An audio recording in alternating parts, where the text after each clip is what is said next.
respect none of this shit, man. If you got something for me, man, they got plenty of niggas around me you could call. Man, nigga, it's plenty ways you could get in touch with me. That is YoungBoy rejecting the Prince family's power in 2020. They never forgot the disrespect. Years later, the line has been crossed. One of YoungBoy's affiliates was shot, and the allegation points directly at J. Prince Jr. What happened when YoungBoy and J. Prince Jr., who came face to face over it, shows exactly how far this has escalated. Let me break it down. The beef. YoungBoy goes off on J. Prince. Before a single shot was fired at Confessions, before All-Star JR went viral, before Ben 10's name was trending for all the wrong reasons, there was already a problem between NBA YoungBoy and the Prince family that the rap world had been watching quietly for years. And the clearest document of that problem is a clip that lives on the internet like a time capsule. One that hits completely different now that everything that followed has happened. Hey, I don't want no friends, I don't want no new relationships. All that pussy shit. YoungBoy is not doing a general rant here. This is targeted. He is addressing one specific person, J. Prince Sr., the most politically powerful figure in Houston rap, who had just done something that YoungBoy did not interpret as a favor. He interpreted it as a flex, a power move wrapped in the clothing of generosity. I don't respect none of this shit, man. If you got something for me, man, they got plenty of niggas around me you could call. Man, niggas, it's plenty ways you could get in touch with me. Here is what happened to get YoungBoy to this point. In 2020, his Houston crib got hit while he was gone. Intruders filmed themselves inside on Instagram Live, took a chain and the keys to his Rolls-Royce and McLaren, and allegedly put up a $30,000 ransom to return the items. YoungBoy did not pay.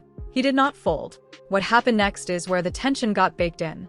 J.P. Prince Sr. popped up on social media with what he said were YoungBoy's recovered chain and car keys, posting them publicly and framing the whole thing as him stepping in as the local OG to clean up a mess in his city. A Houston elder looking out for a younger artist moving through his turf. YoungBoy was not grateful. In the code that YoungBoy moves by, broadcasting that you have another man's possessions without a private conversation first, without permission with the whole internet watching, is not generosity. It is leverage.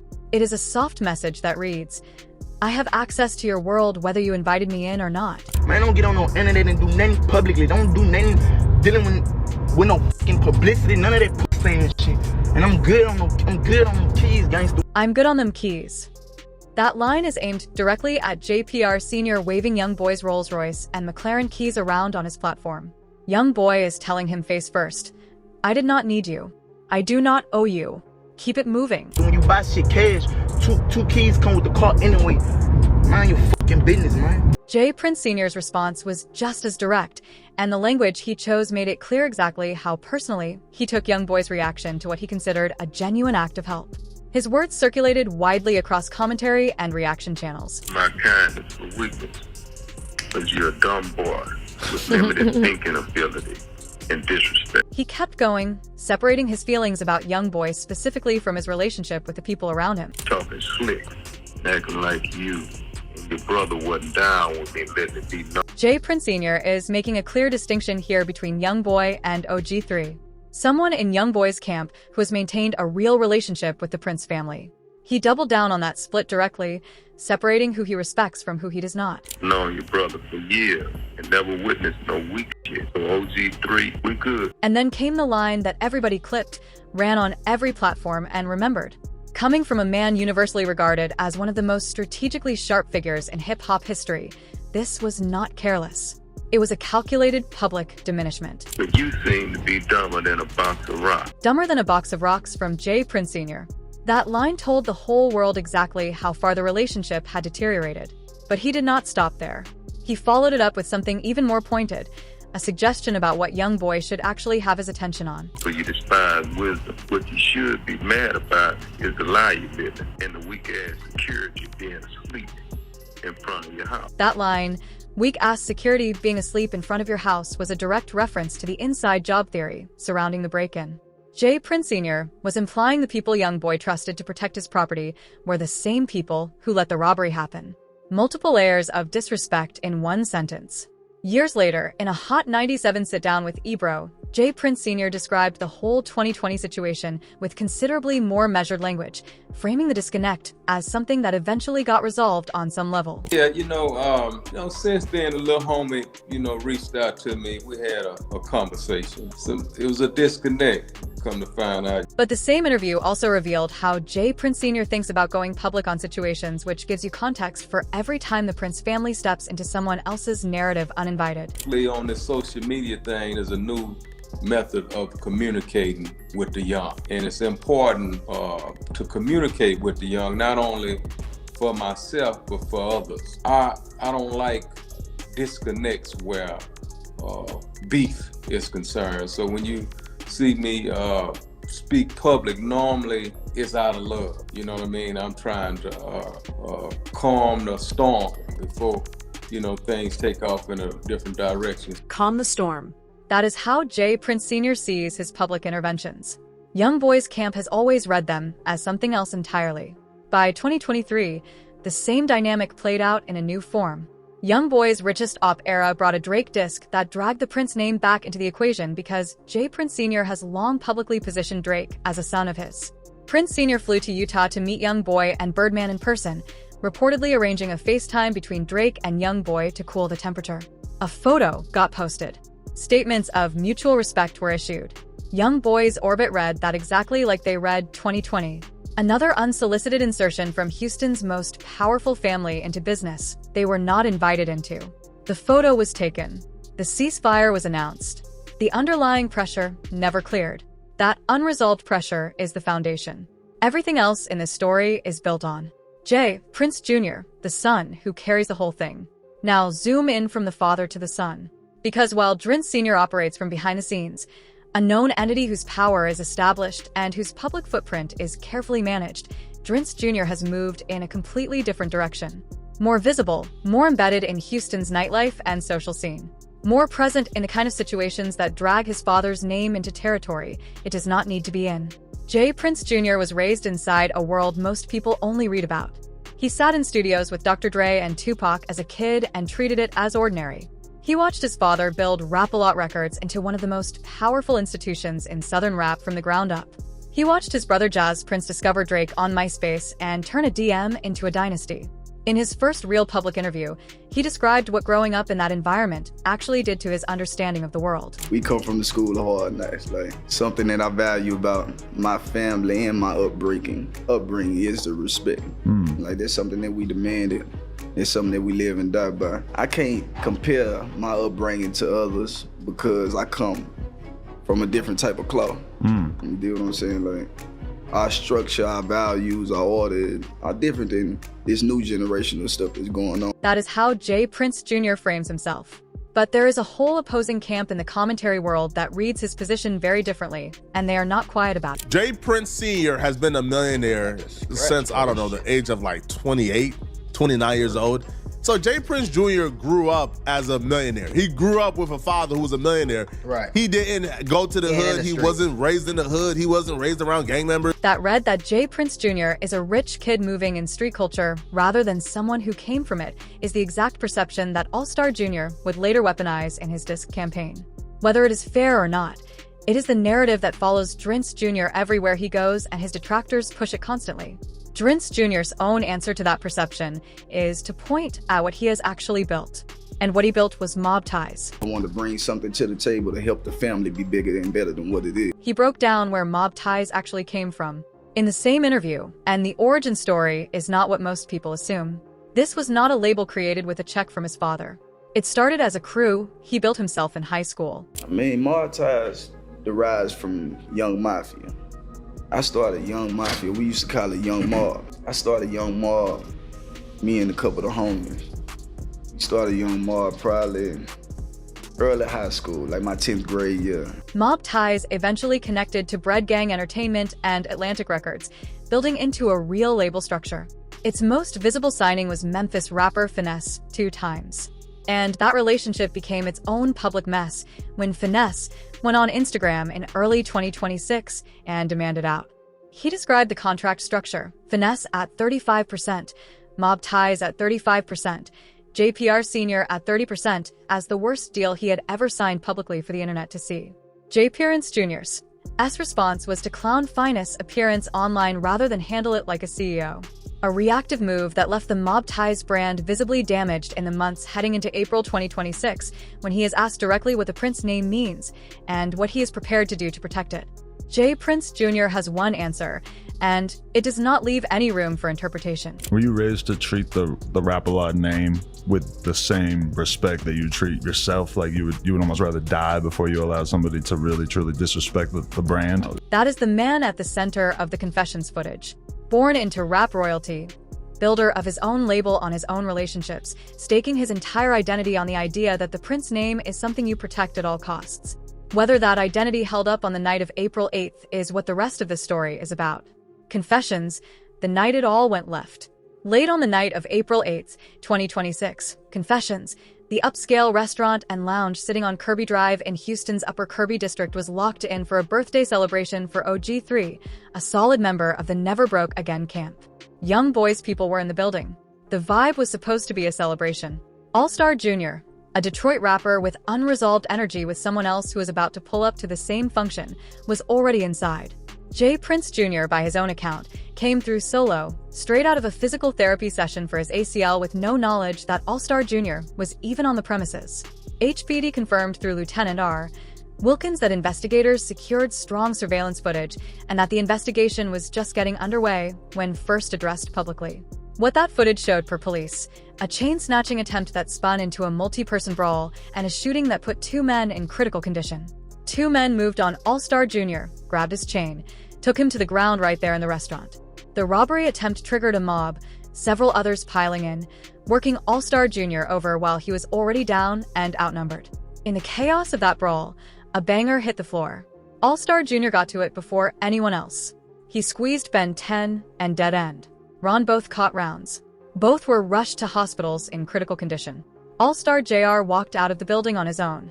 The footage of J. Prince Jr. at the scene dropped shortly after, and the internet immediately ran the worst possible interpretation that he orchestrated the whole thing, that he pulled up with a squad, that he gave the green light on Ben 10 getting hit. But multiple accounts that emerged in the days after painted a considerably more complicated picture of how the night actually unfolded. Here is what was being reported once people started actually digging into the specifics of how the situation developed. There's also been a lot of clarifying factors of the whole J. Prince involvement in this, J. Prince Jr. involvement in this. And it's starting to make more sense what was actually going on. Apparently he was just there because it was OG3's birthday. It was just like a situation where like he didn't go there with none of them. He was there by himself. According to this account, the NBA crew was already inside, already turned up for their homie birthday when things got rowdy. And what happened next was not a coordinated move from J. Prince Jr., but a snap reaction from a crew that was already hyped and saw someone in their space they did not feel right about. By the time the situation got popping, it was kind of like the NBA crew, they were quick to respond because they seen shit getting rowdy. So they're like, hold on, ain't nobody about to fuck up our party if it ain't us. And on J. Prince Jr.'s direct involvement, this account pushes back hard on the narrative that he ran the play. And cut and dry, J. Prince Jr. pulled up with the gang and picked them on. Shooters. No, that's not at all how it was apparently. Which is also why he backed the fuck up and was like, yo, what the fuck's going on? J. Prince Jr.'s own Instagram statement on April 13th matched that account on every point. Solo physical therapy, OG3's birthday dinner. No All-Star Jr. was there. I went to the restaurant by myself to meet OG for his birthday dinner. I didn't have not one of my guys with me, and everyone who was at the restaurant was there organically to celebrate their homie birthday. I didn't know he was there. I had just come from physical therapy and my aunt's birthday dinner, which is why I was dressed like that. He denied the claims about All-Star Jr.'s child that had been spinning online with zero ambiguity. I would never harm a child, and that little boy loves me to death, so y'all can chill out with that BS too. And he closed by addressing the victims directly. Get well, Ben and Ron. Y'all stay strong. The denial was in the streets. The footage was in the streets. And the internet had already made its call before either of those things could be weighed against each other. All-Star Jr., the trigger man who made it a whole movie. All-Star Jr., born Jeremy Ford, is not a name that most people outside of a specific Detroit rap lane had on their radar before April 8th, 2026. His name surfaces in T Grizzly bars, a nod to the Lexington streets where they both came from. He had moved in the NBA orbit at different points. He had also several years before Confessions been in a relationship with a woman who eventually became J. Prince Jr.'s girl, and the way Jay Prince Jr. moved around that situation lit the fuse. According to All-Star JR's rep, Dogface, in a post-shooting breakdown, All-Star Jr. and his baby mother had been split for around 5 or 6 years by the time Jay Prince Jr. came into the picture. The problem was not the breakup. It was Jay Prince Jr.'s behavior, the social media flexing, the provocations that All-Star Jr.'s camp says were calculated disrespect aimed at him personally. The two men had reportedly already clashed once before at the Empire Grammy party in California, where All-Star Jr. allegedly pulled up on Jay Prince Jr. directly. And per All-Star Jr.'s camp, Jay Prince Jr. backed down without a crew behind him. By April 8, 2026, when both men ended up inside confessions at the same time, the situation moved the moment one side decided to make a move. The chain got grabbed. The mob jumped in. All-Star JR was getting worked over, outnumbered and catching hands from multiple directions at once. When a banger hit the floor during the scramble, he got to it. He squeezed. 2 people from the group that rushed him got hit. All-Star Jr. walked out untouched. Commentary channels were already processing the fallout in real time, and the read on the situation was not subtle. The Detroit gravedigger All-Star JR is embarrassing the hell out of Jay Prince Jr. and NBA YoungBoy Goon. That opening line captures the temperature of the commentary world at the moment. All-Star Jr. was being framed as the underdog from Detroit who walked into a room full of Houston power and walked out holding all the cards. What All-Star Jr. did next turned that framing into a full-scale media strategy. Rather than going quiet while the dust settled, he went straight to Instagram and started posting with zero legal cushion, zero softening. I thought he was mob ties till I shot his a few times. Had to shoot to the D cause my man's Ben 10 took some of my stuff to the hospital with him. He dropped expensive wristwatch on April 13th, a track that taunted both Prince Jr. and Ben 10 with a kind of precision that only comes from someone who genuinely feels he is in the right. 2 days later, Mob Untied landed. The title alone, a deliberate dismantling of the brand Prince Jr. built his whole public identity around. He went directly at Jay Prince Jr. by name on Instagram. All-Star JR went to Instagram and tweeted at Jay Prince Jr. Damn, you still running up Kirby? You left the colon in and all say you ain't know what to do. Kirby Drive is where confession sits. That reference was surgical. All-Star Jr. publicly saying, I know you were in that building. I know what you did when the shots went off. And now the whole internet knows it, too. Now I'm literally finna show the whole world how soft you is. You've been getting hoarse for years. I'm pulling the curtain back now. Hashtag mob untied. He also leaked what he claimed were DMs between himself and Ben 10, posting them publicly, adding captions like how it feel that everybody left your bum ass to die. And he ran a $20,000 Ben 10 challenge, clowning the victims to their faces and daring the internet to engage with it. What All-Star Jr. understood, whether by instinct or design, is that the loudest man in a beef is the hardest man to move on quietly. By flooding every platform with his version of events before anyone else could set the terms, he became the narrator. Ben 10 eventually fired back, calling All-Star Jr.'s version a fake narrative. But by then, All-Star Jr. had already locked in the framing on every major timeline in rap, and Ben 10 was playing defense. Ben 10, YoungBoy silence, and where it all lands. Before confessions put his name in every conversation, NBA Ben 10 was known in a specific lane. YoungBoy's Day One, the ride or die from Baton Rouge, who stayed solid through every legal wave and life upheaval that YoungBoy has gone through since they were teenagers running the same blocks together. Then Anthony Fields and YoungBoy grew up side by side in Baton Rouge, building the kind of bond that only forms when two people survive the same environment together. When a judge ordered them to stay away from each other during YoungBoy's probation period, they complied. When that restriction finally lifted in late 2019, YoungBoy welcomed Ben 10 back with around $250,000 in cash, a suitcase of money, as a declaration. We're back, and this is what that loyalty is worth. Ben 10 had been building his own musical footprint within the Never Broke Again family, appearing on the 2021 NBA compilation and putting out records like Play With Me that earned him his own following beyond YoungBoy's name. But his identity in the culture has never been primarily about a solo discography. It has been about being the man who chose YoungBoy's world and stayed there through all of it. That is what makes Confessions hit so different. Ben 10 was at that restaurant as part of OG3's birthday there, as part of YoungBoy's orbit in YoungBoy's city celebrating YoungBoy's people. He was there as a soldier, and the violence that erupted inside those walls left him fighting for his life with multiple gunshot wounds to his torso. Early reports had Ben 10 in critical condition. Social media cycled through the worst possible versions simultaneously. All-Star Jr.'s posts fed those narratives aggressively without correcting a single one, and YoungBoy publicly said nothing. The silence from YoungBoy prompted everyone with a platform to weigh in and give their read. Industry manager Whack 100 speaking on Clubhouse said YoungBoy won't pull a Lil Durk, a reference to Lil Durk's federal charges stemming from alleged retaliation following King Von's death. The read was that YoungBoy, with his legal history stacked the way it is, could not afford to crash out over this the way the streets might otherwise expect. What came publicly from YoungBoy's orbit first was not a statement.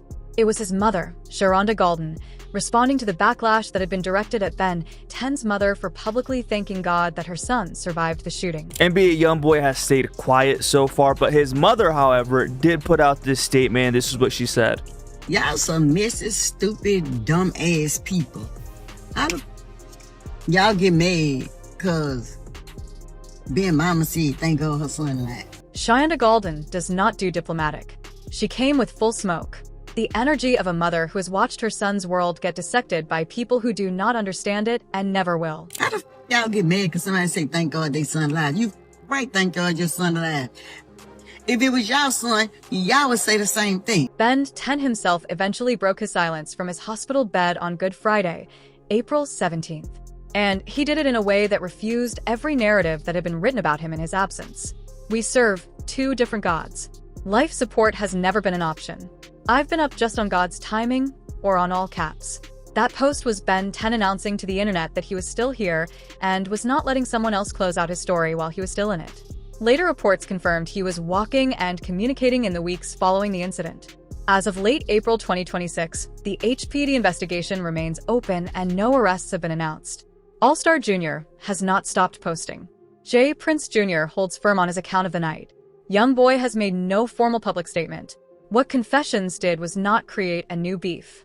It forced a 6-year-old one out of the shadows and into the open where it could no longer be managed, contained, or papered over with carefully worded public statements. 6 years of unresolved pressure between YoungBoy's Sovereignty First orbit and the Prince family's institutional grip on Houston rap. And a night on Kirby Drive was where all of that pressure finally found a place to land. The footage already dropped. The whole world already saw it. And in this era, that is where the verdict gets made, long before any courtroom gets a chance to weigh.